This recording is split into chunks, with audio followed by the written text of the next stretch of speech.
Well, folks, this is Mike Kegley. It's Eye on the Illini time, and I got to be honest with you, one of the worst first halves I've seen in my years of watching Illini basketball.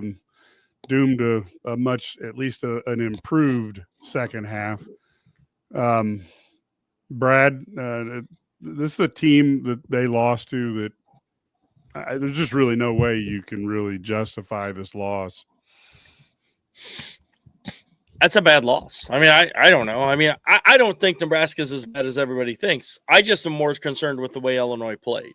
Like, I mean, if Nebraska had come out and played like lights out and did things really well, but it was just more that Illinois just sucked. I mean, there's no other way to put it.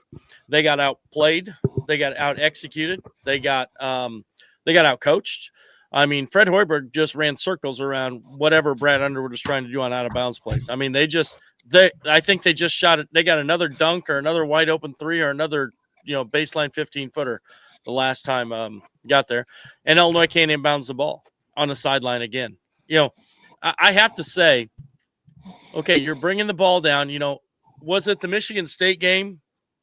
Illinois did not it did not. How did they didn't call timeout and they turn it over, right? This game, they're tied. They call timeout when Nebraska has 3 fouls to give. I know. You basically give them a chance to coach their guys. I'm not upset with, it's not so much loss the way they lost. I mean, you make them play that out. Or here's what you do. You bring them down. If they do start fouling, then you know what you do? Then you could use your timeout after they foul a few times. I just don't know. I don't understand it. It doesn't make a lot of sense to me in that regard. So I would like to see them. I thought, of all the guys, I thought Will Riley gave him a nice lift in the second half. He, gave them some energy, made some shots. Draven Gibbs-Lahorn just continues to play well. They got to play him more. Yeah, I don't even. How many minutes did he end up with tonight? He ended up with 24. 24 in an overtime game. Yeah, he could have. He should have probably had 30. He should have 30 because Yakachonis keeps throwing it to the other team. I don't know. Other team. I mean, the problem is you saw them go small. I don't know what the deal is with their. They go small and there's 3 small guys out there, and then Yakachonis gets beat on the rebound. Because he's guarding Gary. Basically, it's I don't know. They just have to do a better job. They have to be tougher. But Draven Gibbs-Lahorn has to play more. If it means you take KJ out more, fine. If it means you take Kylan Boswell out more, fine. But the dude needs to play more because he's like giving them such a lift, and he brings so much energy. So I think he needs to play. The other thing is, I'm also not. I don't know how you can. The first 2 plays of overtime, we get Ben Humrickhouse shots, which is fine if he's making them. He hadn't scored that yet in the game. It didn't make any sense. I mean, I'm not against a guy shooting, like who's a good shooter. But when you're missing every shot, why are we running shots to them? I just don't get it. Reverse psychology. Is that what it is? Like eventually, I don't know. And we know Nebraska gives up a ton of threes, and Illinois started making a few, and it clicked and stuff. But what that 14 second half turnovers or something like that. I mean, or second half and overtime, like 14 turnovers. Just can't win like that. You can't win that way. Yeah, I mean, 17 turnovers against a team that is literally slow as molasses and is not pressuring you. Yeah, I don't get it. I mean, it's really hard to do what they did. I mean, how to play as bad as they did, and what happened to I just feel like Morez Johnson also isn't playing with the same energy because he's trying not to foul. Yeah, I agree. His whole thing is just playing not to foul. Right. I mean, and because he gets those foul calls, he got one for standing there one time. One of them was a foul. I'll give him one of those was a foul, or in the first half. But then there was one for going straight up and another one for standing in the wrong spot. Evidently, you can't be on that. Yeah, spot. he gets a lot of fouls that aren't. Like I said, the refs didn't cost this game, but it's amazing to me the amount of non-contact fouls. And if you wanted to watch, what's his name, Morgan, off the ball. Watch the number of times that he would literally run into Morez and just slam into him. And it's like, if you're going to call nothing for Morez, call him something, when he gets contacted. But again, you can't turn over 17 turnovers against Nebraska. I'm not certain if the three of us would turn the ball over that much. Yeah, I mean, you have to throw it to them for that to happen. 11 turnovers in the second half and overtime. That's not good. Ked? Well, I want to keep my job. I love you guys. So I'm not going to go off the deep end and freak out. I will say congratulations to Nebraska and Fred Hoiberg. I am puzzled at things that I saw tonight. Brad hit on so many great points. I don't even know where to begin. The one thing I will say, and I'm going to turn it back over to you two, I don't care how much NIL money a player has, what universe he is from, if he's a part of the DC universe or Marvel's universe, I don't care. You play the guys to win. The score, Draven Gibbs Lawhorn tied the score at 20. Then he gets in the game and ties it at 70. And his ass is on the bench again. And you put a guy in the game that is broker than the stock market, and I don't understand it. It makes no sense to me. And I don't care about these stupid matchups. Let the guy play. And you're right, he got 24 minutes. I don't care about that. Play to win the game. If you want to play the minute game, then do it the next time. This is a horrible, horrible loss. The word officiating, I don't have anything to say about it. The officials they didn't call Illinois anything. Nothing. Yeah. I didn't even know they were there tonight. Had nothing to do with the game. I feel bad for the guys. They're not trying to miss shots. I know they're not. KJ's turnovers, to me, I don't know if I have an ulcer or not. I don't know. I'm probably going to after tonight. I couldn't tell you. But they're just careless. You're going to have turnovers when you're handling the basketball, but you're just literally handing the ball to them. I think he tries to shoulder the load so much. In the second half, in overtime, he had a wide open three. He dribbled out of it to shoot a step back three. Just make the 3-pointer, or at least shoot it. I don't know if it's going to go in or not because they don't shoot the three ball very well. There's nothing good about this loss. I mean, other than the fact Will Riley got on the heater, but that was all one-on-one. There was no offense. There was no cutting. It was just him doing what he does. And I'm telling you, I said I would never do this. I would like to see Kylan Boswell and Ben Rickhouse not shoot as many threes, and Trey White. I'm sorry. That's what I want. Christmas just got over with last month. I want Christmas again. Stop shooting the damn basketball so much. Wait a minute. Boswell and Rickhouse were 0 for 11, Ked. You don't want them shooting more? Well, man, I could say I'm keeping my job, man. I'm being nice right now. But well, no, in defense of what I think Rickhouse usually takes open ones. He just can't make anything. Boswell took a step back on the one possession, like they're back he took a step back three in early in the shot clock. It's not like you're hot. You know what I mean? He going to his right. It was just a terrible shot. I mean, he had a couple of clean ones, but they take too many. I thought Hummerkaus rushed one. The first one he took in overtime, when he took it inside, the shot clock was, it's later shot clock, whatever. But then he had the three. It was off like one pass. It was like, move the ball. I don't get it. The one on the inside, he's aiming the ball. It's like he's throwing a dart. He's playing. He isn't playing free at all. There's nothing loose about the way he's playing. Now, I will say, you want to know why they put him in? Who? You want to know why? Yes. Rickhouse. I can tell you why they put him in on defense. Okay, buddy. Because he's the only one who didn't give up a dunk on the out of bounds play. Because the guy who is guarding the inbounds should be in the middle, and he would actually go and protect the middle so that the guy wouldn't run down the lane and get a dunk. Which was 6 points. Yeah, there was two guys that happened to the same two guys. Just so you know, it was Will Riley and Trey White. No, it was also Jake Davis guarding the ball. Yes, Jake happened to him once. He didn't, but he isn't guarding the ball. I mean, you got to protect that pass.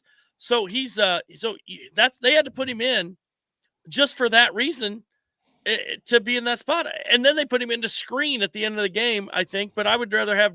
Who's the best guy? I mean, I love KJ. He's a talented player, and he had a bad night, and he's struggling. Since Ivasic went out, he's on a struggle bus. There's no question with things. But here's the other part. I think Draven Gibbs Lahorn is the best guy at getting to the hoop in that situation. He's the one guy only guy right now, Brad. Yeah, I mean, he's the guy who can get to the basket, and they're going to get a mismatch on him because they have the small guys in there. He can actually maybe cut and get open too, and shoot over the top of them. And then here's my question: why do you consistently have small guys inbounding the ball on the sideline? I know why, Brad. Most coaches, I'm not a fan, and you can tell me as a coach what you like. I'm not a fan of it. A lot of people do it.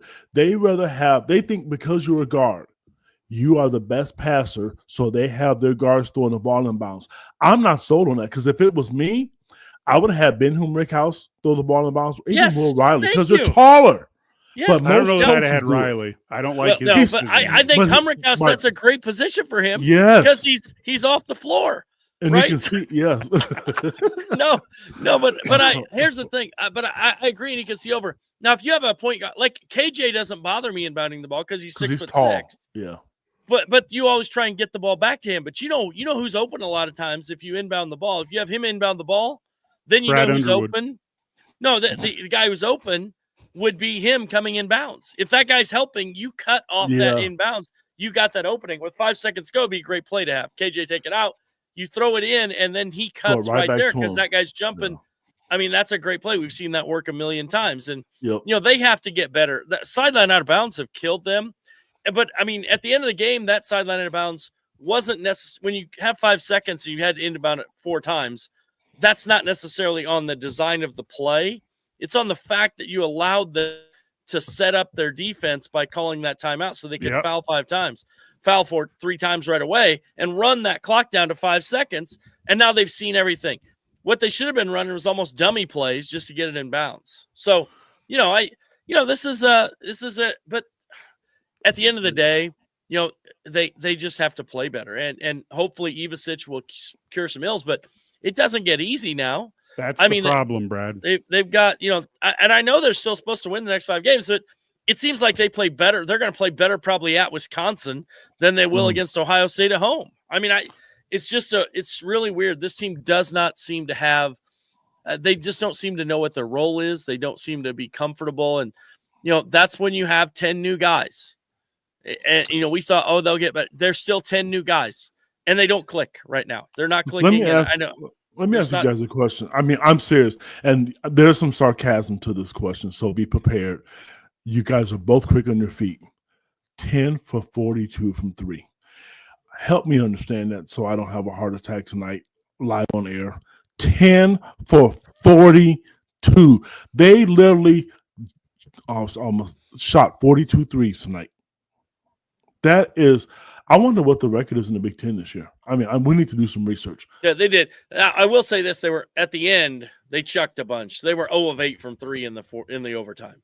So all those Hail Marys at the end. So, so they continued their streak of when they shoot, they have to shoot at least 28% from 3 to win. So, and 24. They did 24%. But, the first half, they were 3 of 18. In the overtime, they're, 0 of 8. In the second half, you saw their threes were, they hit a couple of setbacks, but a lot of their threes were in rhythm. They were catch and shoot. They were wide open threes.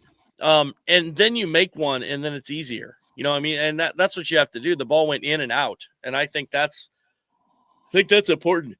I don't know. It doesn't make nothing really made sense. They look like, and I say this and I get it. You're missing your guy, but Illinois really looked like they were searching tonight.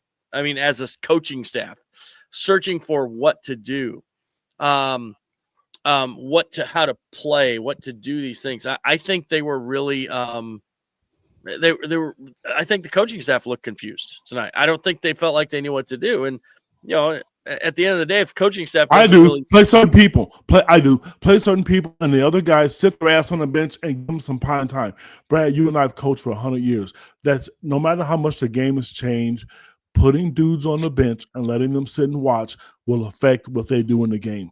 I want to see guys on that court who deserve to be on that damn court. I'm sorry. You're right. If you got to cut KJ's minutes from 38 minutes to 34, or Kylan Boswell, who is played 3 years of college basketball, try to dribble between 3 people at the free throw line.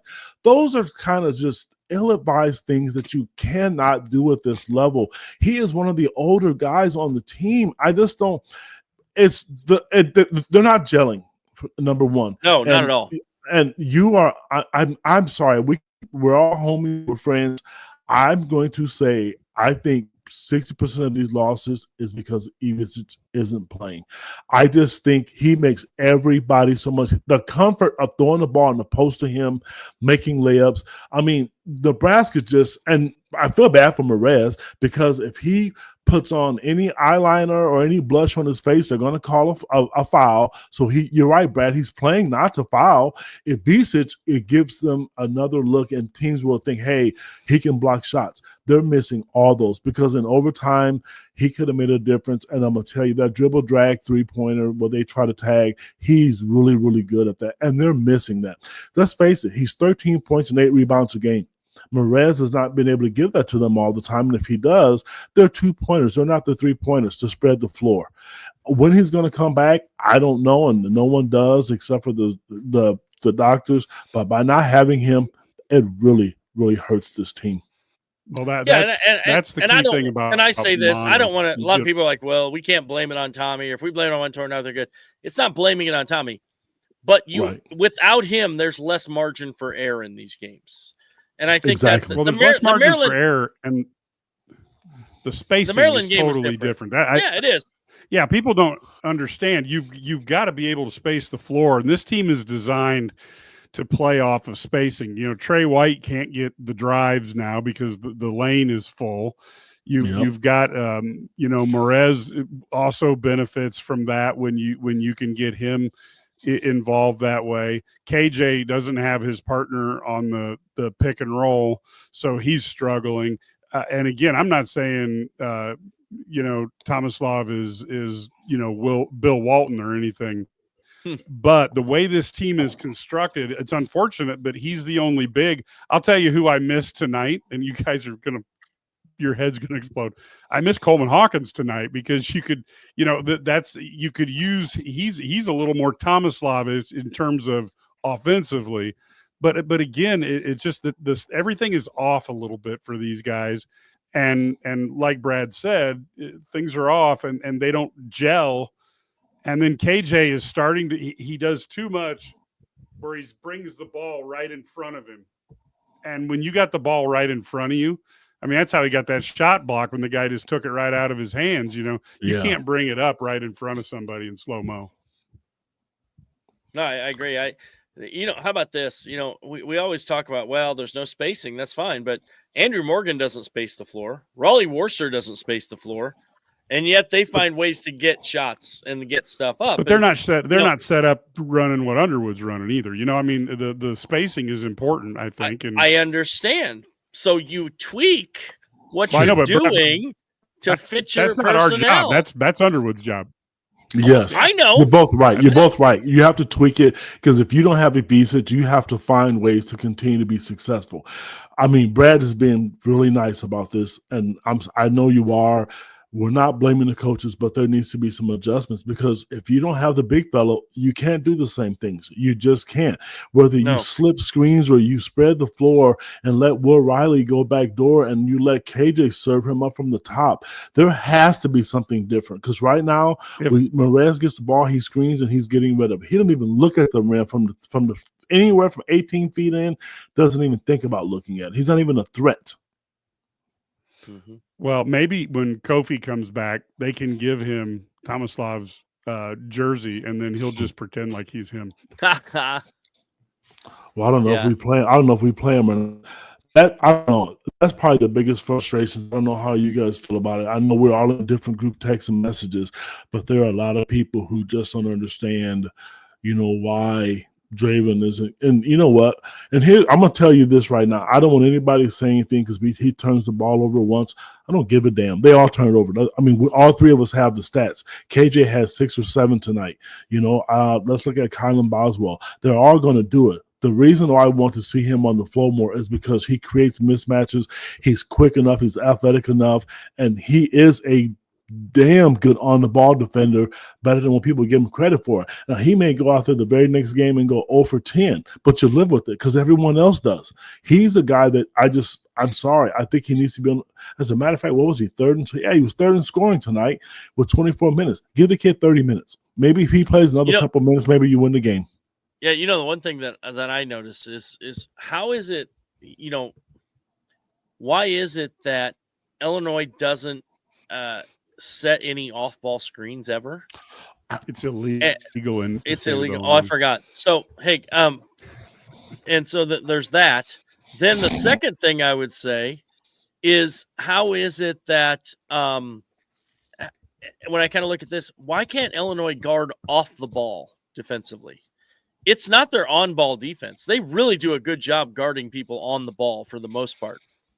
But when you run guys off screens, they can't get through the screens. And they get caught and they get stand up. I think it's because they're so upright off the ball. Like they don't have great knee bend. But that's they don't. And so when you're upright, you get screened. It's too easy to get screened. You go back and watch Trent Frazier. How many times Trent Frazier gets not and he didn't get screened? They call it getting in. Yeah, sorry. Yeah, Boswell's really good when he's on the ball, but off the ball, even he relaxes. KJ off the ball is brutal. Even Draven a little bit struggle. He has so much quickness though. Sometimes he gets lost. He can still catch up with the guy. You know what I mean? But it's like it's clearly something they're doing.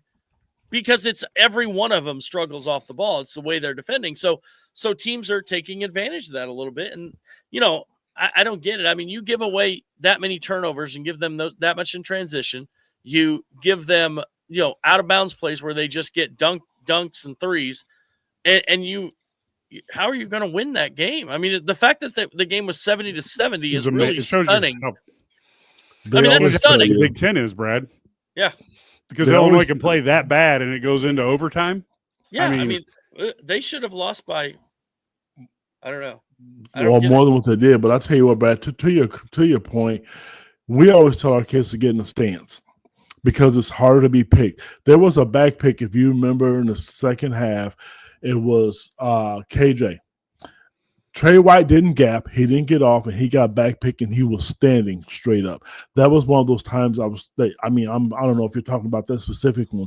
And on those out-of-bounds plays, I mean, guys, you can't stand straight up and play basketball because you're off balance. And when KJ, now granted he's logging a lot of minutes, maybe he's tired, but you can't rest on the defensive end of the floor.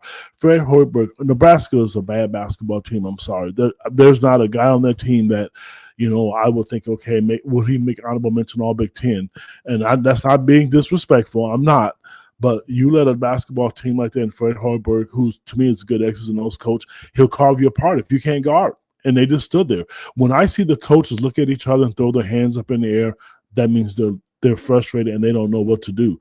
That can't happen because what? You are a quad one opponent for a lot of people, and people are going to use you to win games, to save their jobs, and to win games. You have to make some adjustments because they know they know when he's coming back. We don't know, but they know if he's done for the season, if it's a month or not. They know. So if you know how long he's going to be out, because I know in the press conferences they're going to tell us, "Oh, we're going to know day by day." And doctor, that's BS. They know. So make those adjustments. I disagree, man. With mono, I totally disagree because some people get over it quicker. Some people get over it and are weak for a month. I mean, he's practiced. No, it is, but he's practiced, and they have. Okay, so here, let me clarify this. Every illness, every injury is different. But I know the way this works. You are part of the media now. You know the difference between coaches speak and when it's not. If he is that sick, because he played against Michigan State, and maybe he just got it, then I don't know. And there's no timetable. I've told you in our group text, we've talked to doctors, and one of my friends is a nurse, and she said it could be a very long time. That's my point. I don't think they really know yet. Okay, I'll take the high road, and I'll say this. They know how bad that is. They know how, because if it was really, really that bad, he wouldn't be practicing, Mike, and he has been. Yeah, he's been practicing. Ked and I may have some inside information there. I'm not trying to be, But I mean, we may know something there. So just well, I hope they're right because Ivasic, and by the way, Ivasic did make the trip. So there you go. Yeah. Again, I saw him on the bench too. Yeah, I think they tried putting him in the game, but it didn't work. Just kidding. Hey, but you know what? Hey, who needs a spleen? Spleens are overrated. Spleens are overrated. Use him as a decoy for at least a couple plays when people, go after him, or have him get the other team sick. Yeah. Hey, on a positive note, Mr. High Knees was not a factor tonight. I agree. So, yeah, I didn't like two of the calls on Morez, but for the most part, I thought I thought they're fine, and I just don't. Yeah, Illinois just didn't. You can chalk it up to we didn't have good enough execution. We didn't have a game plan that was effective. I do think they were better in the second half offensively at what they were running. If they hadn't turned the ball over 11 times in the second half, they would have won handily. Yeah. I mean, they scored. I think there was 33 possessions or something in the second half. I can't remember exactly. But I think there were 33 possessions. They turned it over 11 times. They scored 39 points on the other 22 possessions. That's an insane number. I mean, that's crazy. All you have to do is maybe score throw the ball at the rim 11 times instead of turning it over and have a chance to get a rebound, get another shot, and score half a point per possession, and you win the game handily. This is or do something in the first half. Yeah, that would have been nice too. But I mean, they still, just bad as they played, all they had to do was not just consistently give the ball to Nebraska. No, no, I don't know where this person's watching from, but they evidently need to check their reading or listening comprehension. We actually said the refs did a good job. I don't understand. I know, but there's a lot of dumb people on the planet. Man, well, because you know what? I know why they said it. Because I complain about Dot refs. there is one of them. So no, I don't mind complaining about the refs. They're bad, but I don't think the refs cost Illinois not anything. Tonight they weren't. I mean, I don't think Illinois cost. No, I guess the other thing is if you're looking at it, and I know coaches will say, well, I can't make the shots for them, but if you are shooting, let's say, multiple games at 20%, maybe you don't get them as many of those shots and try a different shot. I mean, at some point, what is wrong with just telling the kid? What is wrong with just saying, look, man, your shit is broke. Until you can make some shots, just quit jacking them. Take 2 or 3 steps. I mean, honestly, it's okay to say that. Get back in the gym, because once you get a couple to go down, at the beginning of the season, not everybody, Kedrick was one of the people that was really, really kind of harping on Ben Humrickhouse. Then he got hot. Well, he's cold. He's cold again. Even the shot that he shot, I think in overtime, when he backed the guy down, he short-armed it. He had no confidence in making that shot. Don't put him in position to do that. Don't let him do it. I mean, it's okay to say no. Get the ball to guys who can score. This is Division I basketball. If your feelings are hurt, go get a Kleenex, dry your eyes, and damn it, and come back the next day. You got to win these games, man. This is what they're doing is they're killing their seeding. Every one of these games they lose, they're dropped down the seed line, in my opinion. Well, the schedule is not an easy one coming up here. Illinois plays Ohio State at home on Sunday. That'll be on CBS. Then they go and they play at Rutgers on Wednesday, and Piscataway has not been a happy place for the Illini. Then they go play Minnesota. I don't really understand why you fly different directions, but hey, the Big Ten understands geography more than I do. And then you have a home game. The two Jersey games. You have the UCLA home game on Tuesday the 11th, and then Saturday the 15th against Michigan State. And then you're at Wisconsin. You play some team called Duke in New York. Jeez. And then it's Iowa at Michigan, and then playing at home against Purdue. Illinois got to figure something out, or they could lose at the rate you're talking. All of them, 1 seed per loss, kid. That's a lot. Mike, think about it. I'm gonna be honest with you. You look at their schedule. Minnesota's playing good basketball. They didn't play well against Michigan State, but they are playing good basketball. They're fighting for their coach's life. You're right. Illinois has not played well up in Piscataway. Hang on. Stop. You guys are telling me how you guys just got done telling me how shitty Nebraska is, and now you're telling me that Minnesota and Rutgers are good. No, we didn't say that. No, and I'm gonna tell you, Brad. Listen, I was the guy. They just lost to a crappy team. And what's going to happen when you go play another crappy team? But I was the guy who said 50 spots below. That analytical stuff doesn't matter because we got spanked tonight, my friend. I'm sorry, and we're supposed to win. We're supposed to win the game. Minnesota isn't even a quad one game on the road. Hey man, right now, okay, Bradley, do you feel right now tonight confident that Illinois could go to Minnesota and win and at Rutgers? What you've seen from this ball club, who is shooting 6 for 97,000 from 3-point line, are you confident that they can go into Minnesota and Rutgers and win? Honestly, come on, my friend, I'm listening. You're live now. Oh, yes. Why would I not be? I mean, I'm sorry. Why are you so reactionary to like? Because I've not seen. I'm reactionary to losing 3 out of 4, Brad. My reactionary is 6. My reactionary is the percentages. Which of those 4 games have they had a full squad for? Hey, I'm the one guy, and everybody knows it, who's complaining about Ivicic. You're right. If he's playing, I wouldn't say that. But he's not. Yeah, I agree, but he's not, and we don't know. You guys know when he's back, but nobody else does. So if he was playing, I would tell you, I would take everything back I just said. But I don't know if he's playing because I think if he played tonight, they win tonight. I guarantee you they win tonight. So I'm not being negative, and it seems like it, but I'm being realistic. They're not shooting the ball well. They're not playing good. I'm not saying they're going to win, but I think this is the whole thing. My problem is people just. We're very reactionary. We panic about things, and you know this as a coach. You would not panic do you panic because your team plays poorly, or you just say, you know what, we're fine. I'll go fix shit. I'll go fix shit. Exactly, that's what I'm saying. So I don't panic. We lose a game, I don't panic. I mean, I don't panic because we lost a game at some point during a season. I do panic when we're 18th in the Big Ten in 3-point shooting. That's concern. Terrible. I mean, it's terrible, but at the same time, like it's. So what do you do different, Brad? Because it's no longer like November, right? We're almost in February. Yeah, they're.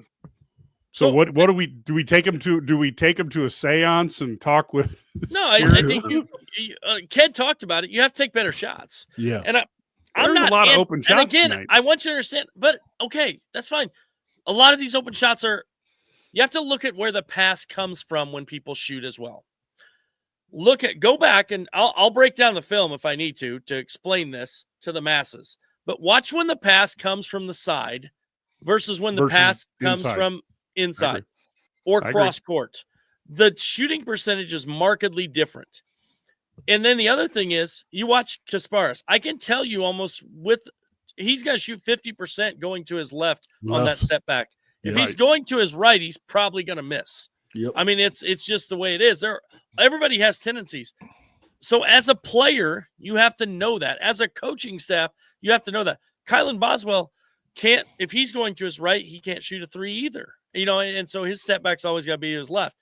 And so the other thing is, I don't want them shooting step backs. I don't want them shooting pull-ups off the dribble unless they're hot. I mean, even Will Riley, he got hot tonight. So, okay. Once you make an open catch and shoot, make it.